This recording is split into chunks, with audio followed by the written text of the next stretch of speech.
முருகரை வந்து ஆண்டி கோலத்துல பார்க்கக்கூடாது அப்படின்னு சொல்லி ஒரு சில பேர் நினைச்சிட்டு இருக்காங்க. ஆண்டி கோலத்துல பார்த்தா நம்மளும் அந்த மாதிரி ஆயிருவோம், கஷ்டம் வரும், நமக்கு பெரிய பிரச்சனை வரும் அப்படிங்கிற மாதிரிலாம் நினைச்சிட்டு இருக்காங்க. அப்படி கிடையாது. முருகர் வந்து ஆண்டி கோலத்துல பழனியில இருக்கிறதுக்கு உண்டான ரீசன் என்ன அப்படின்னு சில பேருக்கு தெரியல. நேத்து வரைக்கும் இருந்தது, இப்போ இல்ல. எதுவும் இல்லாமல் வந்தாய், எதுவும் இல்லாமல் போவாய் அப்படிங்கிறத உணர்த்துறதுக்காக தான் அந்த ஆண்டி கோலத்துல இருக்கிறதா சொல்றாங்க. அதுவும் இல்லாம ஆண்டி கோலத்துல பார்க்குறது வந்து ரொம்ப நல்லதுன்னு தான் சொல்றாங்களே தவிர, ஆண்டி கோலத்துல பார்த்தா நம்ம வந்து கஷ்டப்பட ஆரம்பிச்சுருவோம், நம்ம லைஃப் சேஞ்ச் ஆயிரும் அப்படிங்கிற மாதிரிலாம் எதுவுமே கிடையாது. பழனியில வந்து முருகர் காலையில ஆண்டி கோலத்துல இருப்பாராம். சாயங்காலம் வந்து ராஜ அலங்காரத்துல இருப்பாராம். காலையில ஆண்டி கோலத்துல முருகரை நம்ம பார்த்துட்டு போனோம் அப்படின்னா, அடுத்து வந்து நமக்கு ராஜ வாழ்க்கை அப்படிங்கிற மாதிரியும் சொல்றாங்க.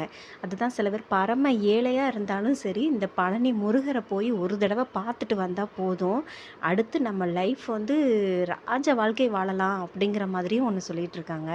அப்படிங்கிற மாதிரியும் சொல்றாங்க. அதனால தான் சொல்றேன், பழனி முருகரை போய் பார்த்துட்டு வந்தா நம்ம எவ்வளோ கஷ்டப்பட்டுட்டு இருந்தாலும் சரி, எவ்வளோ பண பிரச்சனையில இருந்தாலும் சரி, பழனியில போய் நம்ம முருகரை பார்த்துட்டு வந்தா நம்ம பிரச்சனை எல்லாமே தீர்ந்து நம்ம லைஃப் ராஜ வாழ்க்கையா வாழ்றது பழனி முருகரோட கையில மட்டும்தாங்க இருக்கு.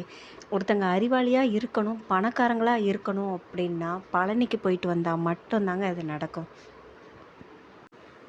என்னோட வீடியோஸ் உங்களுக்கு பிடிச்சிருந்தா என் சேனல் சப்ஸ்கிரைப் பண்ணிட்டு பாருங்க. மேலும் மேலும் உங்களுக்கு தொடர்ந்து நான் வீடியோஸ் போட எனக்கு ஒரு சப்போர்ட் பண்ணுங்க.